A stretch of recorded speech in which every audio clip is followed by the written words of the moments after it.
zona posterior a la cesárea que nos trae. Entonces, en el año 95, Morris hace una descripción del ismocele y le pone como nombre nicho, que significa una indentación, de alguna manera, a nivel del miometrio anterior en el área correspondiente a la cesárea, y le pone que podría ser nicho como algo como una bolsita que podría llegar a existir allí, pero también habla de que podría llamarse un defecto en la cesárea, y cuando comprometía todo digamos, la pared, podría llegar a llamarse dehiscencia. En el año 2009, Gubini, de Italia, empieza a hablar y cuenta que él veía una indentación en la pared anterior del cuerpo uterino, en el lugar donde correspondería a la cesárea, y que lo veía con la histeroscopía, y entonces, hablando como podría corresponder a la zona del istmo, esa indentación en esa zona le pone el nombre de ismocele. Entonces, ismocele y nicho o defecto cicatrizal podría llegar a ser lo mismo, nada más que uno de los términos va a ser acuñado más por la ecografía o por la resonancia magnética, en tanto que el otro está más acuñado por la histeroscopía. Lo cierto es que tiene una prevalencia realmente alta, y como ahí ya nombramos, hay varias formas de diagnosticarlo, y depende de cómo lo hagamos, vamos a tener mayor o menor chance de encontrarlo, ¿sí? Entonces podríamos llegar a verlo en una histerosalpingografía, con una oscilación entre 33 y 70%, y en una ecografía transvaginal entre el 20 y el 65%. Lo que más detalles nos puede llegar a dar es una histerosono. Fíjense que la histerosono da un promedio de 59%, llegando hasta el 85%. Obviamente, eso es la prevalencia de un ismocele básico, pero uno puede llegar a ver un gran nicho, y cuando hay un gran nicho, cuando queda menos de 2 milímetros de miometrio residual, se ve, por supuesto, muchísimo más fácil. Entonces la tasa de incidencia, la posibilidad de encontrar un ismocele es mucho, mucho mayor. Uno se pone a pensar en por qué podría aparecer esta indentación, este defecto cicatrizal en el caso de una cesárea. Y cuando habla de eso, vamos a encontrar algunos factores que podrían ser lo que uno tiene realmente evidencia, donde la evidencia te acompaña, te soporta esto, y en otros en donde la evidencia de alguna manera podría ayudar a encontrar la causa, pero que no es suficiente como para considerarla que esto tenga que ver. Pero dentro de las causas más frecuentes a la hora de encontrar un ismocele, una deficiencia cicatrizal, un nicho, fíjense que tenemos la edad, las menores de 30 años, y los hoy úteros en retroversoflexión. Esto porque pondrían más en tensión a la cicatriz. Pero también hay otros. Fíjense que los trabajos de parto que duran más de 5 horas, cuando hay una dilatación mayor de 5 centímetros, y eso hace que la incisión que se tenga que hacer sobre el útero sea más baja, y cuando hago una incisión más baja, puedo incidir también sobre las glándulas endocervicales, y entonces va a estar relacionado con la mayor producción de moco, la posibilidad de que el mismo se meta dentro de esta cicatriz que se está generando, y la producción de un defecto cicatrizal en ese lugar. Por supuesto, cuando la cabeza esté en una posición muy baja, en el caso del trabajo de parto, y posteriormente se haga la cesárea, y algunas cuestiones que tengan que ver con la técnica, que la vamos a ir analizando. Pero fíjese, cuando uno habla de la topografía, de cuando uno encuentra un ismocele, en dónde lo va a encontrar, el sitio va a ser variable dependiendo de si la cesárea fue electiva o si la cesárea fue en trabajo de parto, ¿sí? O fue una urgencia. Entonces, las cesáreas electivas las vamos a encontrar con más frecuencia a nivel ísmico superior, ¿sí? O sea, superior en el canal cervical a nivel ísmico, ¿sí? En tanto que en las que son durante el trabajo de parto van a estar más bajas, ¿sí? Y esto ya está descrito, y fíjense que uno de los que más habló o empezó a conversar de esto fue Gubini, que en ese momento todavía las llamaba como defectos cicatrizales. Y cuando uno va y trata de analizar la patogénesis de por qué podría llegar a encontrar esto, fíjense lo que sucede cuando hay un trabajo de parto, cuando hay una gran distensión del segmento, en donde cuando ve esto, lo que va a encontrar es que podrían llegar a haber como diferencias entre la capa superior y la capa inferior, y esto tiene que ver con la cicatrización, o sea, con el hecho de realizar la histerografia. Nos quedan como diferentes espesores en las capas, y podría considerarse a eso como una de las otras de las causas posibles en el caso de la génesis de un ismocele. Otra de las cuestiones que se hablaba era la sutura y el tipo de sutura. Cuando uno analiza las suturas, fíjense que cuando hablamos de técnica, habitualmente se hace la histerografía con puntos pasados. Y cuando uno hace un punto pasado, habla de una sutura continua. Y las suturas continuas tienen tensiones con gradientes de tensión, ¿sí? Mayores o menores, ¿sí? Y con puntos de debilidad, tanto para la sutura, pero ese punto de debilidad coincide, debilidad para la sutura, pero mayor presión. Y como vemos en una sutura pasada, los puntos de tensión son primero el nudo, después este es un punto de tensión, este es otro punto de tensión, este es otro punto de tensión, y esos puntos de tensión pueden hacer que en el fragor de la batalla y querer que no sangre absolutamente nada, lo que nos va a llevar lenta y progresivamente es a tener lugares de más tensión. Nuestro considerado aquí como error humano sería darle más tensión a la sutura.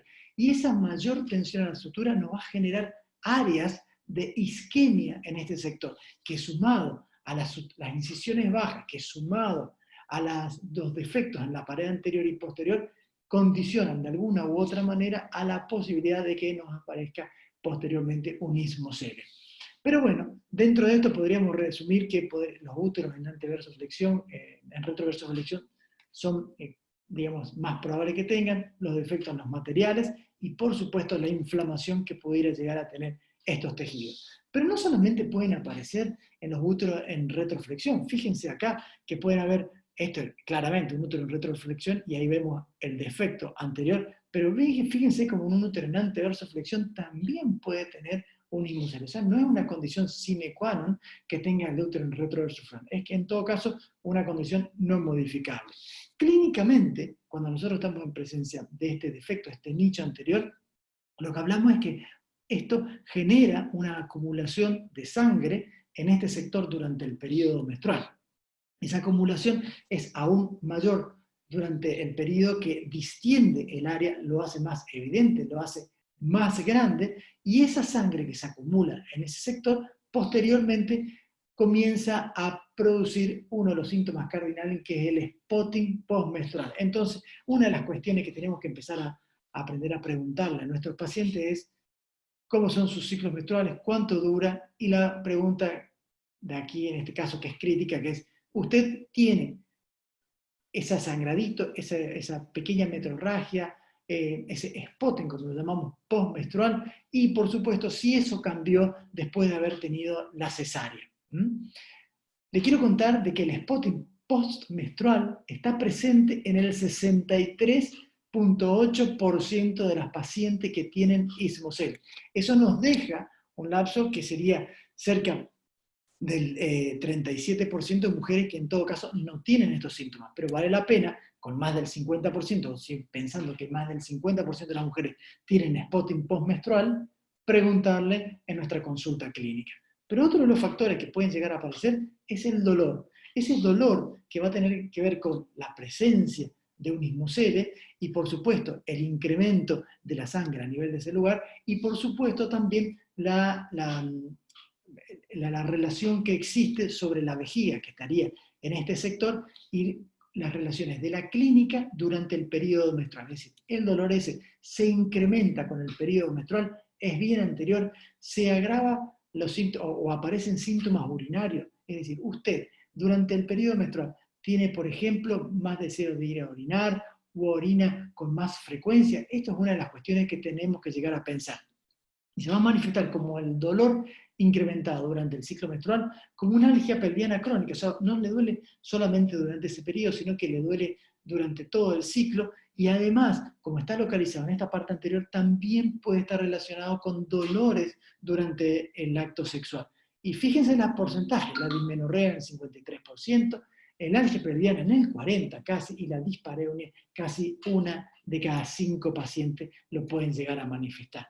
Y lo tenemos al doctor Becker, que está allí escuchándonos y que es especialista y no me va a dejar mentir con esto. Cuando uno habla de esterilidad, pensemos de que la sangre se acumula en este sector, que es en el sector anterior, Y ese sector anterior no solamente hace que se acumule la sangre allí y que tarde más tiempo en exteriorizarse, generando el spotting postmenstrual, todo eso hace de que exista un cuadro de tipo irritativo en la zona, generando una endocervicitis más bien crónica, con un incremento en la vasculación, en la vasculatura, en el área, y esa endometritis también podría llegar a ser un factor determinante a la hora de la fertilidad y generar una falla en la implantación de los embriones. Pero solamente esto puede ser, no, también esa sangre a nivel vaginal me va a cambiar el pH de la vagina y esto va a hacer que el pH se haga más alcalino, es decir, que supere el 4.5, que es el límite que nosotros le ponemos como límite del pH normal. Recordemos que el pH normal oscila entre 3.8 y 4.5, entonces cuando lo superamos lo volvemos más alcalino y quitamos una barrera de protección en esa área, ¿sí?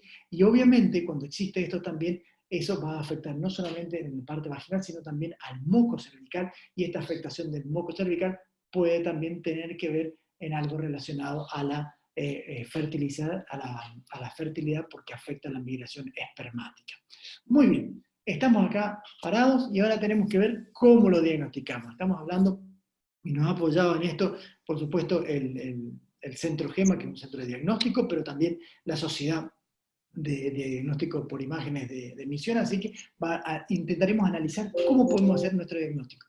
Y tenemos varios métodos, tenemos la ecografía, la histerosono, la histerosalpingografía, la histeroscopía y el máximo allá abajo de todo, la resonancia magnética como una gran vedette en este diagnóstico. ¿La ecografía nos puede dar un diagnóstico? Sí, por supuesto que sí. Y lo vimos que lo podíamos ver y lo podíamos ver muy bien. Lo que tenemos que saber es que la ecografía que nos va a aproximar el diagnóstico es primero tener una clínica y que el médico comunique esto a quien realiza la técnica de diagnóstico por imágenes para decirle que existiría una probabilidad, y allí la persona que realiza la ecografía tiene que tener algunas características, tenga siempre ecografía transvaginal, la vejiga sin un vaciado completo. Habitualmente las ecografías transvaginales se hacen se puede hacer con el vaciado completo, o idealmente con el vaciado completo, pero aquí idealmente que haya algo de vejiga. ¿Por qué? Porque nos hace de contraste y nos permite identificar el área, ¿sí? Si uno pudiera colocar algunos fluidos, mejor. Si uno la puede hacer en la época, en el periodo menstrual o postmenstrual, también está bueno, ¿sí? A pesar de todo eso, los días ideales son entre el 17 y el 25, y como decimos, el contraste lo podemos ver. Si uno le puede adicionar algunas otras cuestiones, como la posibilidad de hacerlo con 3D, como ya vamos a ver, y que hacer el análisis computarizado y la reconstrucción del área, mejor todavía, ¿sí? ¿Y cómo se hace en técnica? Idealmente uno tiene que mirar, tiene que ver el miometrio, tiene que excluir el endometrio, el corte puede ser medios sagitales, ísmicos y cervical, hay que ver longitud, profundidad y miometrio residual, todo esto tiene que estar descrito en el área. El corte transversal, hay que ver ancho, valoración de las ramas, porque el istmo SERE no va a estar solamente localizado en un lugar, estamos hablando de un defecto en la cicatrización y puede tener ramas, y ya lo vamos a ver en las imágenes. El Doppler, bueno, claramente que no es mandatorio, no es que nos va a aportar algo hacerle Doppler, ¿no? Y si uno le pudiera colocar algún contraste dentro, podría llegar a verlo mejor. Ese contraste es solución salina o el mismo gel que podríamos llegar a ver allí. ¿Qué medir? Como vemos acá, la longitud de todo el defecto, ¿sí? Vamos a tener que ver la profundidad del defecto. Tenemos que ver el grosor de la pared libre, o sea, qué nos está quedando después, la distancia que va a haber hasta el orificio cervical y, por supuesto, también calcular lo que es el volumen. ¿Y para qué nos serviría calcular el volumen? Porque también, sabiendo calcular el volumen que tiene esto, estamos en presencia de poder determinar qué tipo, qué gravedad y qué pronóstico puede llegar a tener este istmo SERE y, por supuesto, qué implicancias clínicas puede tener el mismo. Dentro del punto de vista ecográfico, fíjense con lo que yo les decía, no todos tienen la misma forma y también hay que valorar estas indentaciones, estas ramificaciones que puede llegar a tener este defecto cicatrizar en la pared anterior relacionado con la cesárea. Vemos que hay diferentes tipos de formas aquí que podemos llegar a tener y fíjense la maravilla que nos da la posibilidad de reconstruir. Acá cuando les digo los diferentes tipos de formas, fíjense estas indentaciones, estas ramificaciones que tiene el defecto y el defecto que tiene que ser medido. Y en esta medida, como hay, el año pasado salió en la revista de ultrasonografía lo que son las clasificaciones actuales para ecografía transvaginal y cómo van las descripciones y cómo es la medición, porque cuando uno lo mide, fíjense que el defecto no tiene en esta cuestión, cuando hay ramificación, no tienen la misma distancia, hay áreas que son más pequeñas, hay áreas que son como más grandes, y uno tiene que describir de alguna manera toda el área, y para ello es importante, ¿se acuerdan que habíamos dicho de tener un poco de líquido dentro de la vejiga? Porque hay que ver dónde queda el repliegue vésico-vaginal para poder tener una relación y una correcta identificación del área para poder transmitírselo. En histerosalpingografía, claro que como una sustancia de relleno podemos observar correctamente por el relleno que tiene el área y por supuesto ver cómo se encuentra agrandada, porque es un área donde acumula líquido. Y a mí en particular tengo como una fascinación con la resonancia, y en la resonancia puedo ver absolutamente todo y puedo identificar todos los defectos, como vemos acá en este útero en retroversoflexión, donde uno puede describir qué tan grande es el defecto, qué tan profundo es, cuánto miometrio me queda, qué patologías asociadas puedo llegar a tener. Fíjense cómo se ve la vejiga anteriormente, en este caso tiene relleno vaginal, acá lo vemos, tiene relleno rectal, entonces puedo identificar otras estructuras, puedo ver la pared anterior, puedo ver la pared posterior. Cuando lo hago en el otro corte, en el corte transversal, uno puede ver la simetría que tenga el útero, puedo además teniendo el paciente delante preguntarle cómo son los dolores, hay algún dolor que tenga, hay un sector en el cual a usted le moleste más. Fíjense que uno puede tener en este caso esta indentación apenitas aquí, y miren esta otra forma que tiene como en forma de B. Acá vemos cómo hay poco tejido residual en esta otra diapositiva. Miren lo que les decía, que uno puede comparar las paredes y estar hablando también no solamente de un ismocele en la localización, en este caso más bien alta en la cesárea, probablemente programada, pero que tiene además una adenomiosis anterior. Y fíjense este defecto enorme en este sector y cómo queda muy poca cantidad de miometrio residual allí. Es prácticamente una dehiscencia del tejido. En este tenemos poca cantidad de tejido de miometrio residual, y con el defecto anterior en un útero que tiene una gran adenomiosis posterior, y por supuesto acá tenemos un área de adherencia. O sea, esta paciente, además del ismocele, tiene otra patología que es una endometriosis profunda. Y fíjense cómo uno puede ver y puede relacionarlo con todo. Tenemos miomatosis uterina, defecto cicatrizal, fíjense cómo hace la indentación, en este caso más bien pareja y casi simétrica en el anterior con el posterior, otra vez un gran defecto allí con poca pared anterior. Miren en este caso un útero en retroversoflexión con esta área posterior. Aquí podemos ver otros defectos. Miren en particular este aquí, qué gran defecto que tiene en este sector. Acá acumula mucha cantidad de material, mucha cantidad de material. Estos pacientes tienen, como habíamos dicho, mucha metrorragia postmenstrual que realmente les molesta, les genera flujo. Esto, como habíamos dicho, que le cambia el pH vaginal, hace que el pH se vuelva alcalino. Son pacientes que tienen flujo por Gardnerella a repetición, que no sabemos más qué hacer. Bueno, hay que identificar estas áreas en particular. Fíjense, uno de los problemas que puede llegar a tener el tema de los defectos cicatrizales, sobre todo cuando son grandes, que es que haya un embarazo en la cicatriz. Entonces son prestadas, hay gentileza al doctor Diguilme, un ectópico en la zona de la cicatriz. Claro, cuanto más grande se pone, más chances tenemos de que aparezcan patologías. Otra del doctor Sadi, fíjense, el defecto cicatrizal y el ectópico en el área de la cicatriz. Entonces estamos hablando de que no solamente era la metrorragia postmenstrual, sino que puede estar asociado a otro tipo de patología que sería, en el caso de que se quede embarazada, el ectópico en esa área. ¿Hay algo más para poder hacer diagnóstico? Sí, dicen que si uno tiene una histeroscopía, ya está, con la histeroscopía sola podría llegar a hacer el diagnóstico.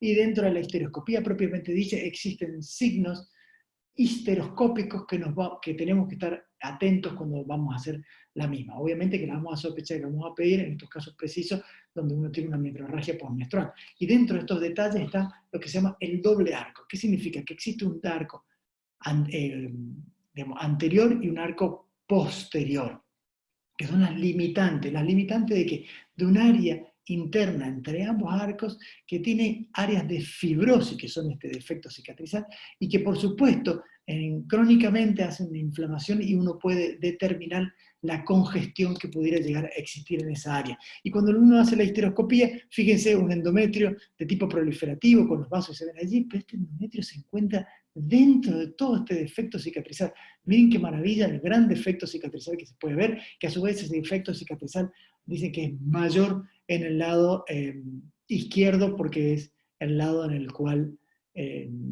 como el útero está como dextro rotado, el lugar donde puede haber con más chance mayor tipo de defecto. Histeroscópicamente uno incluso no solamente puede describir estos patrones que serían el arco anterior, el arco posterior, la congestión y la fibrosis, sino incluso puede haber patrones histeroscópicos que debería marcarlos a la hora de hacer una descripción de un ismocele y comentarle a algún otro médico o mismo a la paciente cuando estemos conversando sobre el tema. Y dentro de todo esto hay que describir las concavidades, la mucosa, los patrones vasculares, los defectos, si en el caso de que sea una serosa visible, y si existen brazos. ¿Se acuerdan que habíamos conversado sobre las ramificaciones? Si existen brazos laterales o no. Y por supuesto, qué características tiene ese tejido y si existen dentro del mismo que puede pasar, son estructuras polipoides. No solamente estructuras polipoides, sino que a veces hasta encontramos propiamente hilos. Y dentro de todo esto, Gubini, que fue el primero de los histeroscopistas en describir y poner el nombre de ismocele, describe que estaría bueno no solamente hacer la descripción histeroscópica, sino la relación que pudiera llegar a existir con la ecografía y entonces al ecografista ver si podemos entre los dos hacer algo que es la medición y la clasificación de los mismos en base al volumen que pudieran llegar a existir, a tener, dando que existiría un grado 1, que es cuando son menores de 15 milímetros, un grado 2, que es entre 16 y 25 milímetros, y un grado 3, que es cuando tienen más de 25 milímetros. Habitualmente, los que son menores de 15 milímetros son clásicamente asintomáticos, entonces uno debería simplemente observarlos, en tanto que los otros ya estamos hablando de pacientes que pueden llegar a presentar la sintomatología esta clínica que describimos anteriormente, ¿sí? Cuando uno vemos un gran nicho dentro de esto, el gran nicho es cuando tenemos un gran defecto y donde este miometrio residual es menor de 2.5 milímetros, hecho también importante a la hora de la fertilidad porque nos habla de que cuando un miometrio residual es menor de esto y uno está asociando esto a la fertilidad, la corrección debería pasar por la vía abdominal.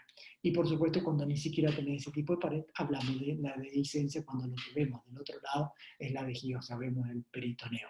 Jacobi hace una clasificación un poco más simple, lo corta por la mitad y en el 50% tira la línea. Si mide menos de 1 es como de bajo riesgo y si la pared es menor de 3 milímetros ya estamos hablando de que es más riesgo y por supuesto que tiene más chance de tener patología, la clínica y en el caso de los defectos de los problemas para el embarazo, los problemas para la fertilidad. El punto está en que, cuando estamos parados en esto, es ¿qué vamos a hacer con el ismocele? Sabemos que la mayor cantidad de mujeres lo tiene, y cuando decimos la mayor cantidad de mujeres que lo tiene, vamos a contar que si la mujer tuvo una cesárea, tiene 61% de chance de tener ismocele, si tuvo 2 cesáreas, tiene 81% de chance de tener ismocele, y si tuvo 3 cesáreas, tiene 100% de chance de tener ismocele. Claramente no todos son sintomáticos, pero allí está el punto donde, como en todo, casi como en los miomas, casi como en otras patologías, el punto principal es definir qué es lo que la paciente tiene. ¿Tiene deseo de fertilidad o no tiene deseo de fertilidad? ¿No tiene deseo de fertilidad? Perfecto. Entonces lo que vamos a ver es si el paciente es sintomático o asintomático. Si el paciente es asintomático, no se hace nada, es conducta expectante. Simplemente se le cuenta que tiene un ismocele y nada más, simplemente para saber. Pero si el paciente es sintomático, entre todos los síntomas que hemos charlado, que van desde, como hemos dicho, la metrorragia postmenstrual hasta la dismenorrea, pasando por el flujo recidivante por Gardnerella o las irritaciones crónicas, tratamiento sintomático. Es decir, intentar de alguna manera que tenga la menor cantidad de flujo menstrual. Anticonceptivos orales, los mismos se pueden hacer en forma continua, es decir, incluso los de baja dosis, sacarle hasta las 4 pastillitas, por ejemplo, no sé, a cualquiera de estos, de los modernos, y a tomarlo en forma continua, que esto se les puede hacer hasta por 3 meses con total tranquilidad, o bien colocar un endoceptivo, que sería en el tema del SIU, que la idea es producir una amenorrea para reducir la sintomatología. Ahora, ¿qué pasa si tiene deseo de fertilidad? Habría que ver una resonancia. Y con una resonancia, o bien con una ecografía con volumétrica, con las 3D, calcular todos estos detalles que vimos anteriormente, y evaluar ese miometrio residual que existe. Y en base al cálculo del miometrio residual podríamos tomar una determinación. Una cosa va a ser cuando hay más de 2.5 milímetros y otra es cuando es menor de 2.5 milímetros. Entonces, si es mayor de 2.5 milímetros el miometrio residual, es decir, me queda grueso todavía una capa gruesa de miometrio, uno puede accederla por una histeroscopía quirúrgica y resecar los bordes, sobre todo el posterior, perdón, sobre todo el distal, ¿sí? Y luego el proximal, para disminuir esa chance de que exista la bolsita y por supuesto también acompañado de una coagulación del lecho para generar tejido sano. Ahora, si es menor lo que me queda de miometrio, debo recurrir a otra. ¿Puedo hacerlo por vía vaginal? Sí, hay que tener mucha experiencia para poder hacerlo allí. A mí me gusta más accederlo por vía laparoscópica, y haciéndolo por vía laparoscópica, acceder al defecto y resuturarlo. Entonces, ¿qué pasaría si de alguna manera yo tengo una paciente que es sintomática y que no anduvo con los anticonceptivos orales y que no anduvo no anduvo con los endoceptivos? Yo puedo ir e incluirla dentro del grupo ese parecido al de la fertilidad y tratarla de esta manera para intentar una corrección al problema que tiene. Vemos aquí un casos reales, entonces un defecto anterior. Histeroscópicamente miren el defecto que tiene, que tengo una capa de miometrio residual que es mayor de 2.5 centímetros en una histeroscopía donde se ve la fibrosis, se ve el incremento en la vascularización. Entonces yo intento una resolución, fíjense cómo se ve la sangre, porque a veces están asociados a endometriosis, una resolución por vía resectoscópica, ¿sí? Y miren cómo quedan. Fíjense, ahí hay lecho, ahí hay quiste, hay que tener cuidado con eso para no agrandarlo, pero se hace una resección de los arcos para ampliarlo y por supuesto para coagular el lecho quirúrgico. Ahora, ¿qué pasa si yo tengo un gran defecto, como en este caso, donde prácticamente no tengo pared y la paciente tiene deseo de fertilidad? Entonces tengo una cavidad que es normal y fíjense como en el lecho, en la parte aquí anterior, hay defecto, hay áreas como de sinequia, pero también voy evaluando que en realidad es como más profundo, me estoy como metiendo en un defecto. Miren el defecto, es realmente profundo, no alcanza el bisel del histeroscopio, tiene 30 grados para ver el fondo de este defecto, es realmente importantísimo, ¿sí? Entonces, este tipo de patología, fíjense qué profundo que es, yo no la voy a poder resolver, entonces tengo que incidir por vía abdominal, hacer una laparoscopía y hacer una síntesis de todo este defecto por vía laparoscópica para poder darle al paciente, a esta paciente que era el doctor Becker, vamos a contarlo ahí, era una paciente del doctor Becker que me mandó, entonces la accedimos por esta vía y reestructuramos el defecto, ¿sí? Entonces, para concluir y dar lugar a las preguntas, vamos a dejar un mensaje para la casa. Hay que siempre sospechar ismocele ante metrorragia postmenstrual y la relación que tenga con las cesáreas, ¿sí? Los pacientes que tienen este tipo de metrorragia y que estén asociados a cesáreas. Hay que preguntar siempre, siempre preguntar. Hay que no tratar a los pacientes asintomáticos, salvo los que estén en estudio de la fertilidad, como dijimos antes. O sea, si son asintomáticos, son asintomáticos. ¿Estamos? Ese es un punto realmente importante. La histeroscopía es efectiva en resolver la sintomatología en este tipo de efectos que como ya los vimos, ¿sí? Y si el espesor miometrial es menor de 3 milímetros y hay un deseo de fertilidad, eso es indicación de laparoscopía. Para concluir, yo creo que todos allí, y me van a ir votando por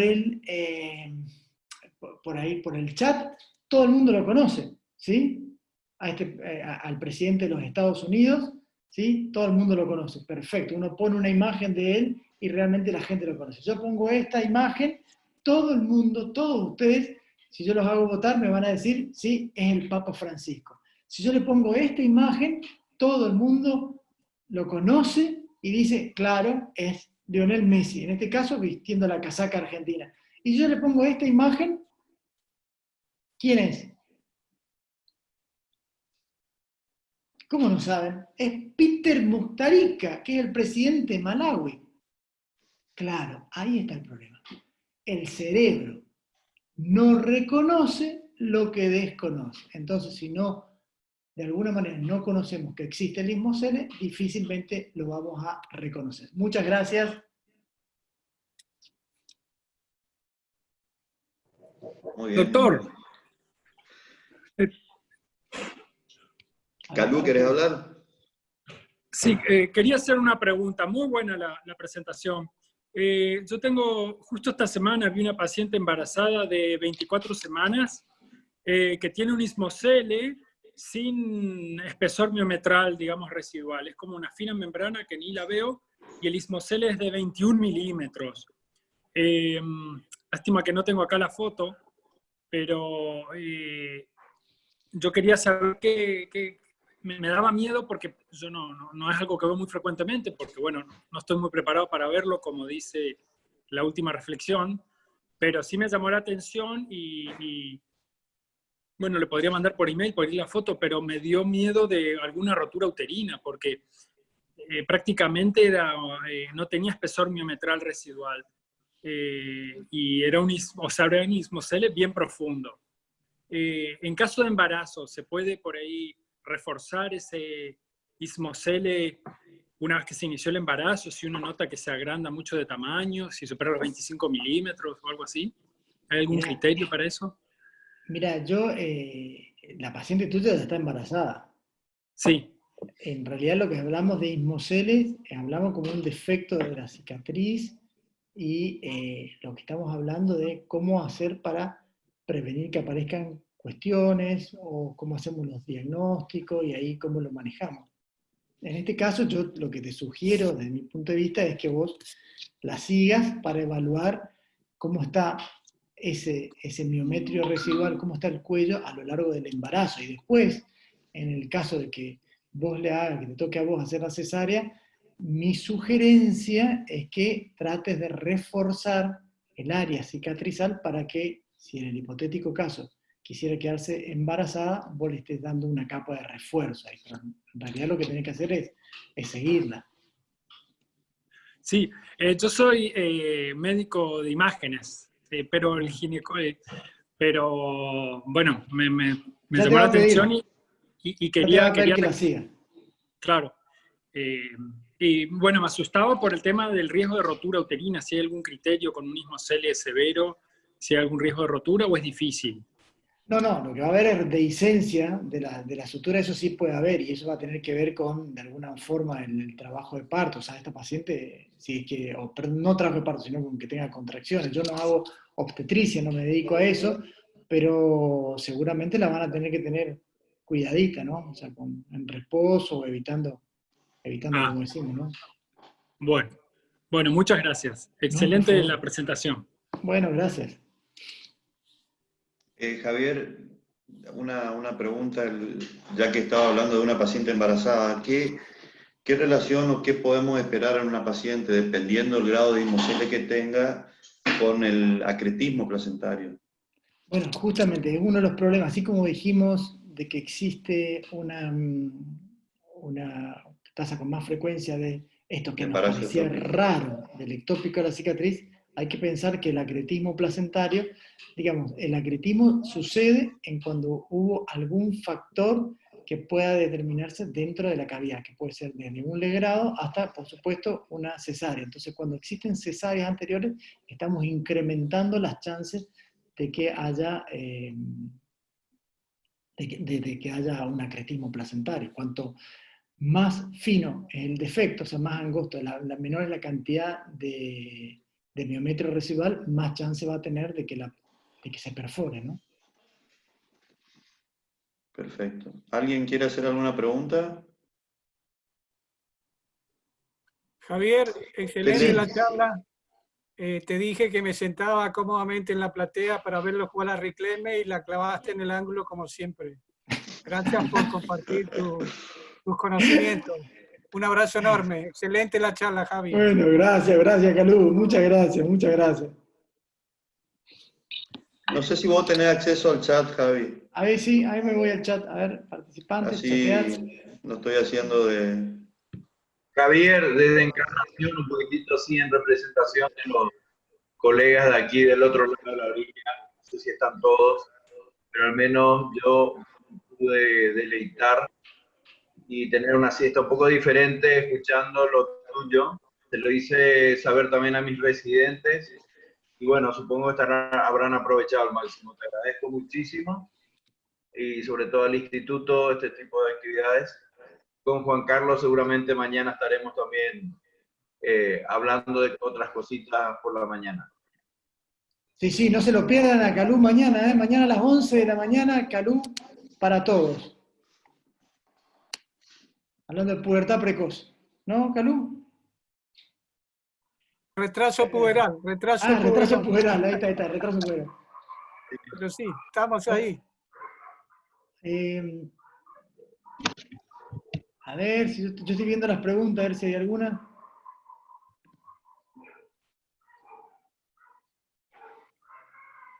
Bueno, no sé si... Yo creo que estas cuestiones, como habíamos dicho al principio, antes de que comenzáramos a conversar, nos sirven para pensar que existen y que nos lleven a analizarlo, a buscar un poquito más, tratar de, bueno, de llegar a un diagnóstico para ofrecerle el mejor tratamiento. Yo creo que de alguna forma, por una razón u otra, a veces el tratamiento sale casi empíricamente, es decir, tuvo su cesárea 1, 2 o 3 e inició anticoncepción y ahora como mucha gente utiliza el SIU, el DIU medicado, entonces es casi como el tratamiento en estos casos del Ismucele. Entonces no van a aparecer porque están como tratados, te diría, empíricamente sin haber hecho el diagnóstico. Pero bueno, es como un ejercicio para cuando no tengan la anticoncepción de empezar a preguntar un poco más al paciente.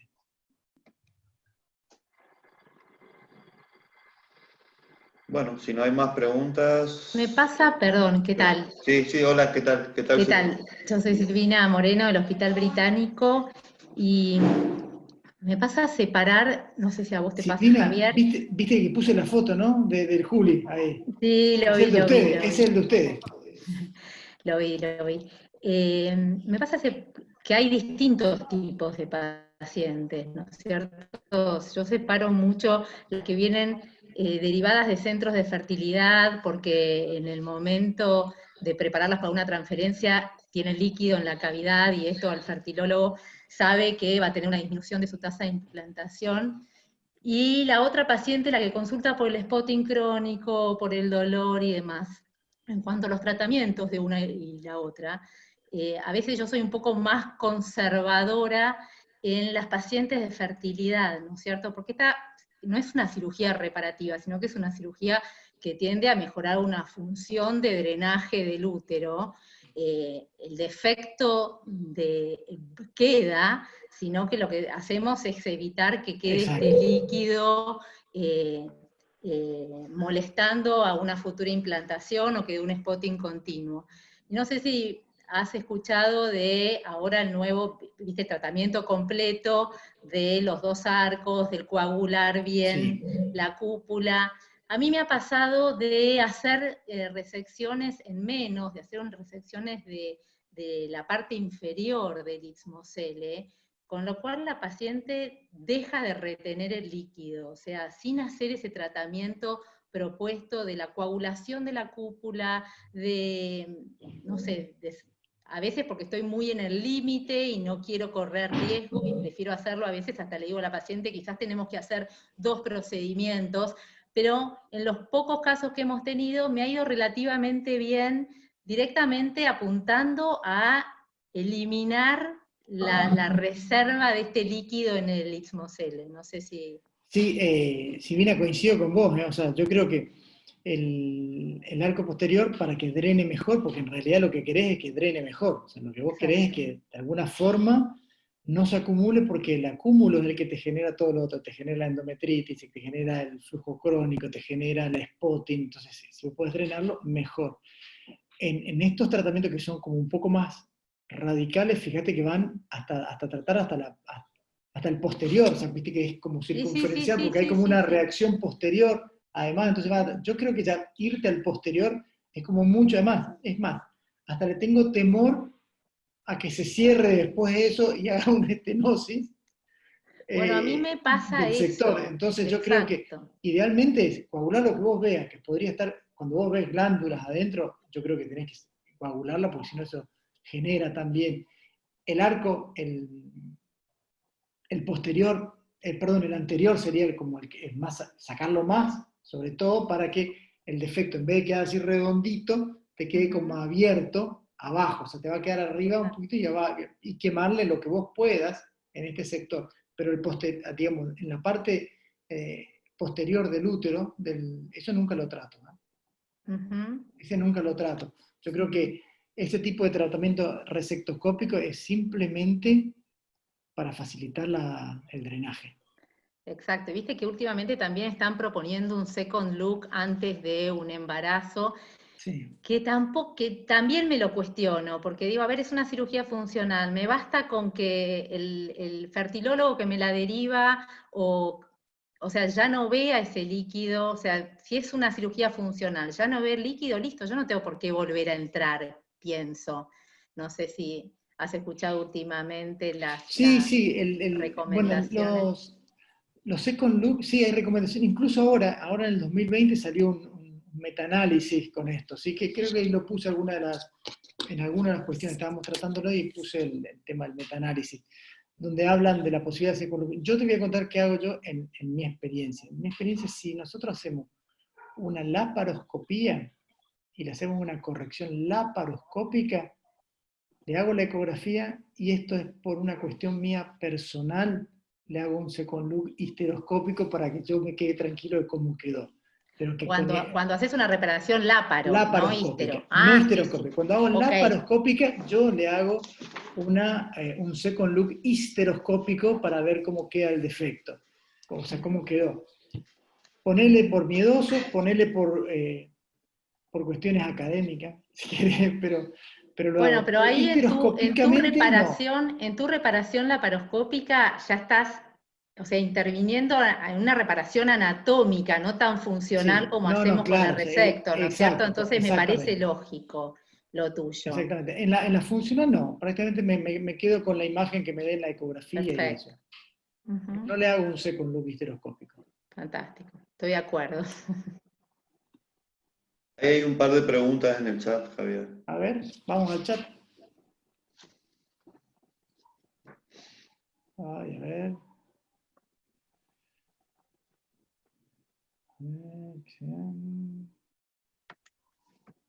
Sí, vamos a mandar un abrazo a toda la gente que nos está viendo, por supuesto.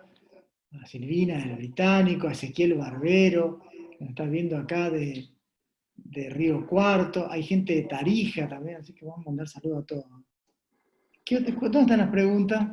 Hay una que dice si existe alguna relación con el tipo de hilo que se usa en la histerografía, en un plano o dos planos.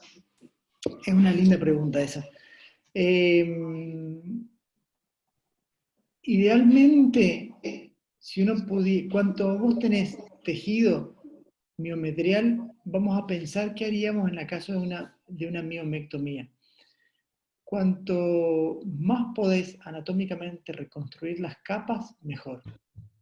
Es decir, tratar en la medida de lo posible de que la sutura sea lo menos isquemizante posible, porque eso también te produce un defecto cicatrizante. Si es necesario suturar en 2 capas, hay que hacerlo en 2 capas. Los problemas pueden empezar a aparecer cuando yo no incluyo alguna de las capas, dejo espacios sin suturar.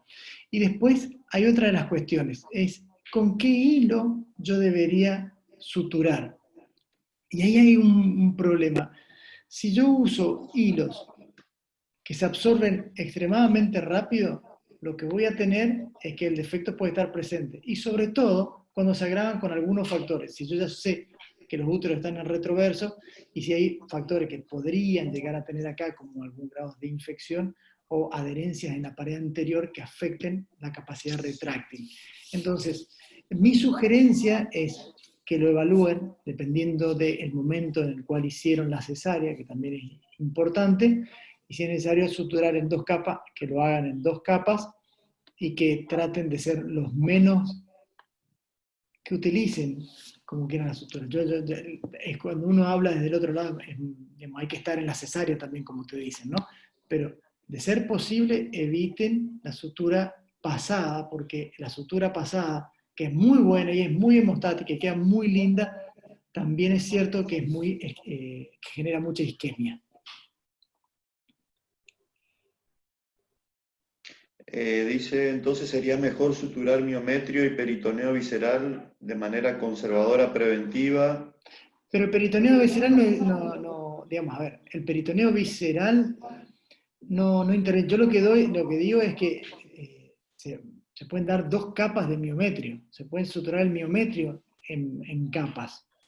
Uno puede hacer en todo caso un ida y vuelta si quiere con eso, pero la idea es que sea que genere la menor isquemia posible y que, de ser posible, le deje una capa gruesa.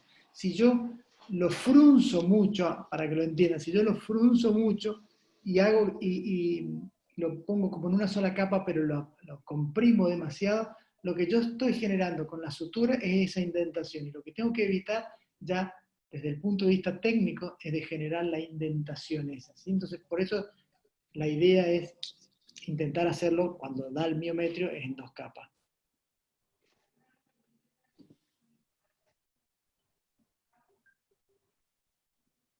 Bueno, Javier, desde ya, Bueno, como dice Calú, Maradona, Riquelme juntos, muy buena tu charla, muy agradecido, y de lo que me toca a mí, que es la parte ecográfica, he aprendido mucho. Evidentemente es un problema que no lo tenemos muy en cuenta, ni siquiera los ecografistas. Así que bueno, si no hay otra pregunta o alguna inquietud que tengan, cerramos la sesión. Bueno, muchas gracias. Muchas gracias Por la a todos. invitación y gracias a todos.